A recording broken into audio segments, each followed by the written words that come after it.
Saudara-saudari yang dikasihi dalam Kristus Tuhan, Tuhan sedikit saja orang yang diselamatkan. Orang bertanya tentang keselamatan kepada Dia yang datang untuk menyelamatkan. Injil yang kita dengar hari ini dibuka dengan sebuah pertanyaan dasar tentang keselamatan. Yesus ketika menjawab pertanyaan ini, Dia tidak langsung bilang begini, saya ini yang datang untuk menyelamatkan. Yesus tidak langsung mengatakan demikian. Lalu apa yang dibuat oleh Yesus? Yesus memakai kesempatan ini untuk mengajar mereka melalui perumpamaan bagaimana berjuang untuk masuk melalui pintu yang sempit. Saya kira tidak terlalu banyak orang suka masuk berdesakan melalui pintu yang sama kalau masih ada pilihan pintu lain. Pertanyaan di atas tidak terlepas dari latar belakang dan situasi orang Israel tentang konsep keselamatan. Jadi menurut orang-orang Israel yang tinggal di luar wilayah Israel atau bukan orang Israel adalah orang-orang yang tidak pantas untuk diselamatkan atau memiliki kesempatan yang sangat kecil untuk diselamatkan. Bisa saja yang bertanya itu dia bukan orang Israel. Dengan demikian jawaban yang diberikan oleh Yesus itu memberikan angin segar dan harapan baru kepada mereka dan juga kepada orang-orang, terutama orang-orang yang bukan orang Israel ataupun orang Israel yang tinggal di luar wilayah Israel.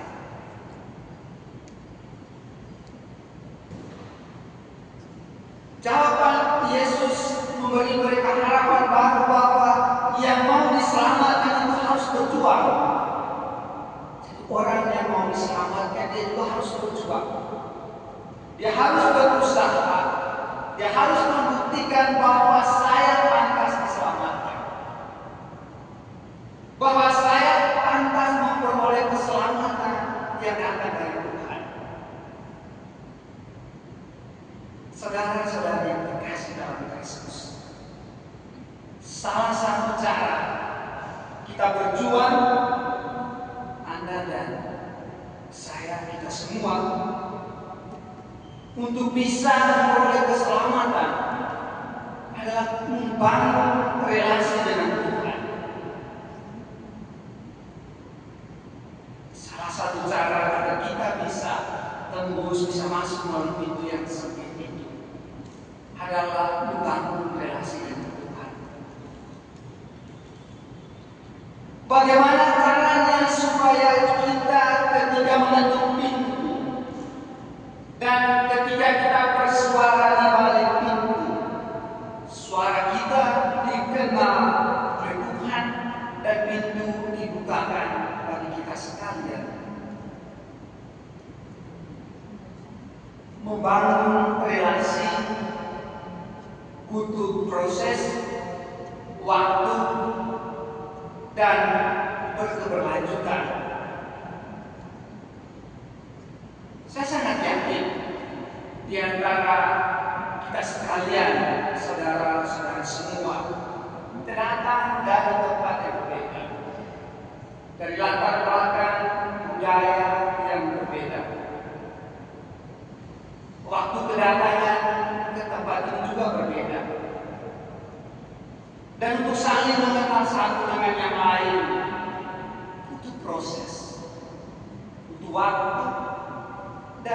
sudah berkelanjutan. Orang bisa saling kenal, orang saling mengenal satu dengan yang lain. Tidak terjadi hanya dalam satu malam untuk menjadi bestie, best friend, kalau tidak salah. Orang tidak butuh satu malam.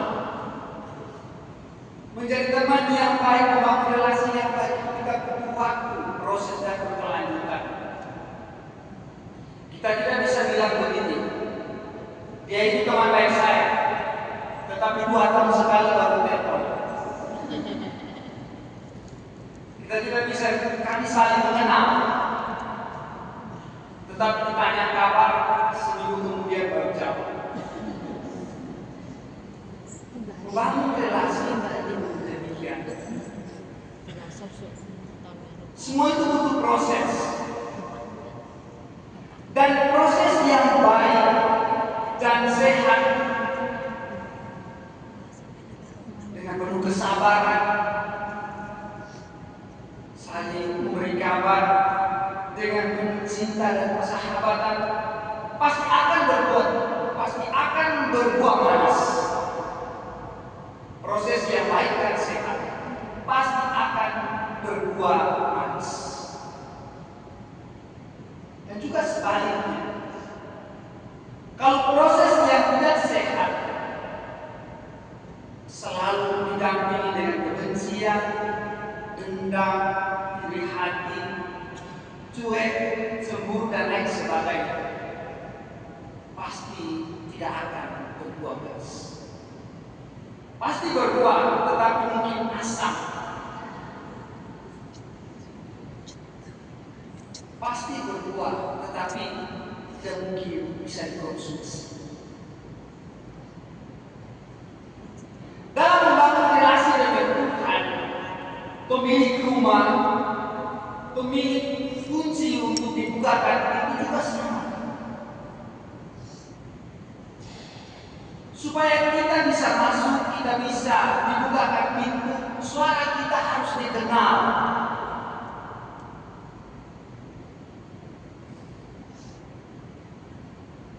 Kalau orang sering mendekatkan diri dengan Tuhan dalam doa pribadi, doa bersama, membaca kitab suci, menghadiri perayaan Ekaristi Kudus pada hari Minggu, orang pasti akan punya relasi yang baik dengan Tuhan. Dan juga kalau sudah baik dengan Tuhan, pasti baik juga dengan sesama.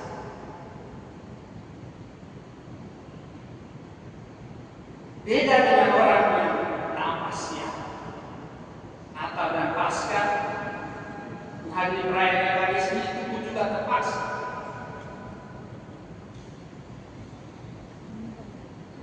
Saudara-saudara yang terkasih, untuk komunitas di Hong Kong, kalian harus bersyukur. Komunitas ini harus bersyukur karena setiap hari Minggu itu selalu ada perayaan Ekaristi. Selalu disiapkan undangan yang agung dari Tuhan untukmu sekalian. Di tempat lain, katakan saja di wilayah selatan kami di Taiwan, tidak setiap hari Minggu orang Indonesia bisa menghadiri perayaan Ekaristi dalam bahasa Indonesia. Kalau perjamuan kudus sudah disiapkan oleh Tuhan sendiri, kita tidak punya alasan untuk menghindar dari perjamuan kita.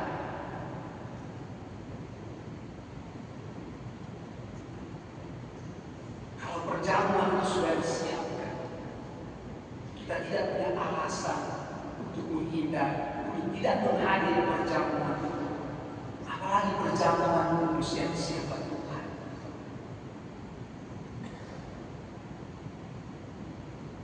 Saudara-saudara sekalian yang terkasih, kehadiran kita dalam perayaan Ekaristi Kudus itu adalah cara Tuhan, cara kita bagaimana untuk bisa menutup pintu.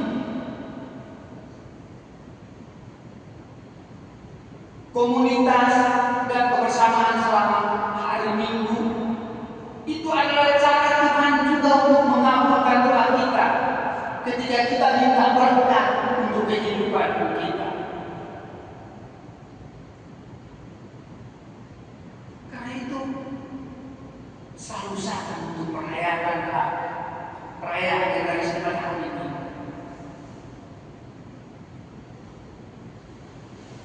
Tuhan itu tidak pernah bisa diraih dengan doa tanpa henti sepanjang malam. Kalau kita tidak membangun relasi dengan Tuhan itu tidak bisa diraih dengan doa kita sepanjang malam. Kalau kita tidak pernah membangun relasi dengan Tuhan, lalu tiba-tiba kita membutuhkan bantuan Tuhan, kita doa dari jam 6 malam sampai jam 6 pagi. Itu cukup menarik. Saya yakin Tuhan pasti mendengarkan, tetapi untuk mengabulkan pasti akan berpikir dua kali. Siapa sebenarnya orang ini? Selama ini kemana? Saya memberikan undangan setiap hari Minggu, tetapi tidak pernah muncul. Namanya tidak pernah muncul dalam daftar hadir. Sangat sulit kalau Tuhan absen menemukan nama kita di sana. Artinya bahwa ketika kita membangun relasi dengan sesama saja, kita membutuhkan waktu, proses, dan upaya. Seharusnya dengan Tuhan, kita harus lebih mempunyai waktu. Kita harus lebih berjuang. Kalau dengan sesama saja kita berjuang, apalagi dengan orang yang sedang bersuka. Berjuang pagi dan malam, bertanya kabar, sudah makan atau belum? Selamat berhari Minggu, selamat berakhir pekan, dan lain sebagainya. Dengan Tuhan seharusnya waktu kita itu harus lebih. Jangan sebaliknya, mau buat dada salib ketika makan di hadapan orang banyak saja malu. Mau doa makan saja malu. Mau bersyukur.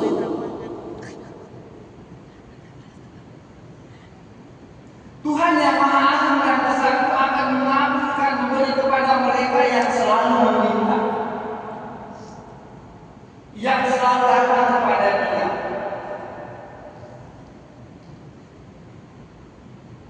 Kita tidak bisa putus asa ketika meminta kepada Tuhan hanya karena permintaan kita belum dikabulkan.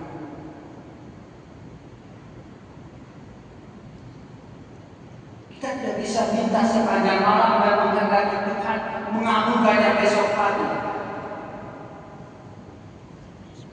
Doa-doa kita tidak bisa mengontrol berkat dan rahmat dari Tuhan. Tetapi sebagai orang beriman, doa adalah cara kita membangun relasi dengan Tuhan.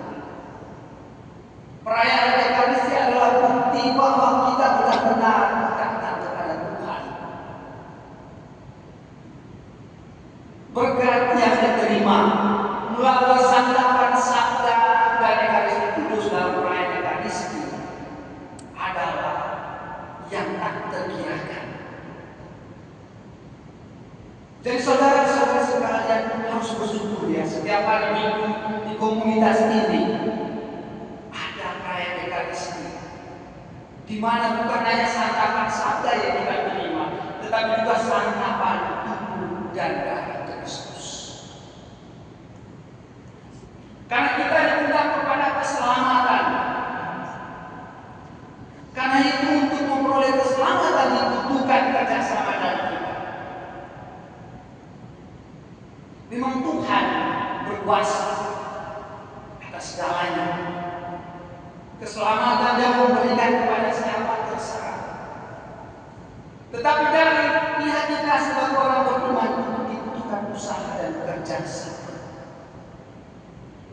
Memang benar dalam Injil itu kita dengar banyak yang dipanggil, tetapi sedikit yang dipilih. Itu bahasa Injil, bukan bahasa yang Marsha. Banyak yang dipanggilkan, sedikit yang dipilih. Bagaimana kita bisa dipilih kalau dipanggil saja tidak menyambut? Bagaimana saya itu dipilih kalau saya dipanggil saya tidak menyambut? Bagaimana saya bisa mendapatkan berkat dari Tuhan kalau perjamuan sudah disiapkan saya tidak datang?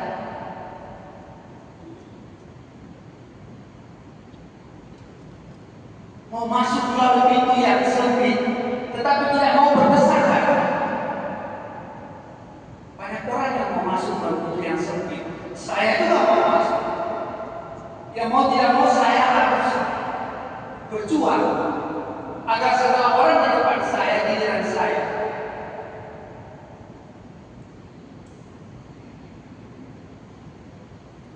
Bapak Ibu saudara-saudara sekalian, keselamatan itu diperuntukkan untuk semua orang.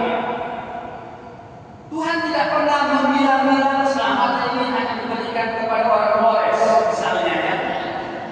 Karena banyak misionaris dari Flores. Atau hanya diberikan kepada orang yang boleh dikatakan dari keluarga dan latar-latarnya orang beriman. Tidak.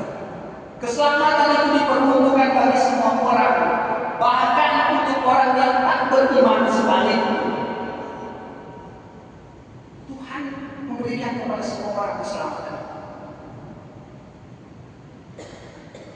Tapi tidak semua orang bersedia untuk bekerja sama dengan Tuhan.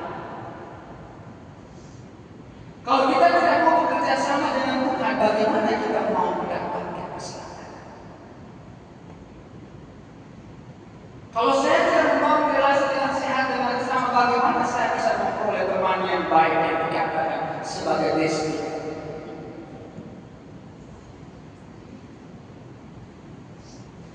Kita harus ingat, kita orang Katolik ini bukan pemilik tunggal keselamatan. Kita orang Katolik itu bukan pemilik tunggal keselamatan.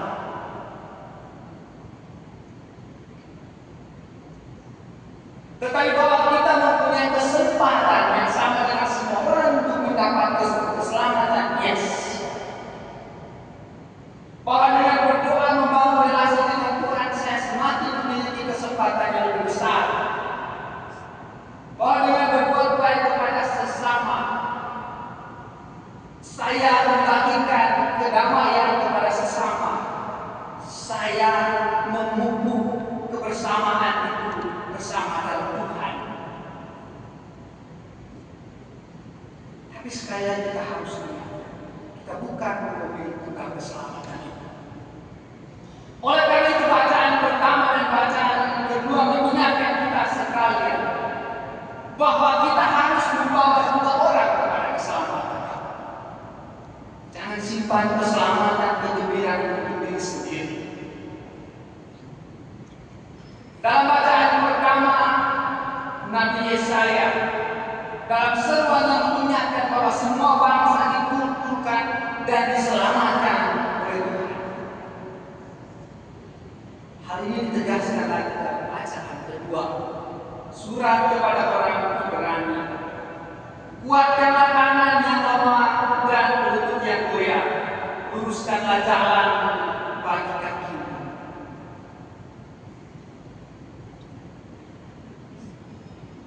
Jangan simpan keselamatan untuk diri sendiri. Kalau Tuhan sudah memperlakukan setiap kita sebagai anaknya, itu karena kita telah memperlakukan sesama kita juga sebagai saudara dan saudari kita.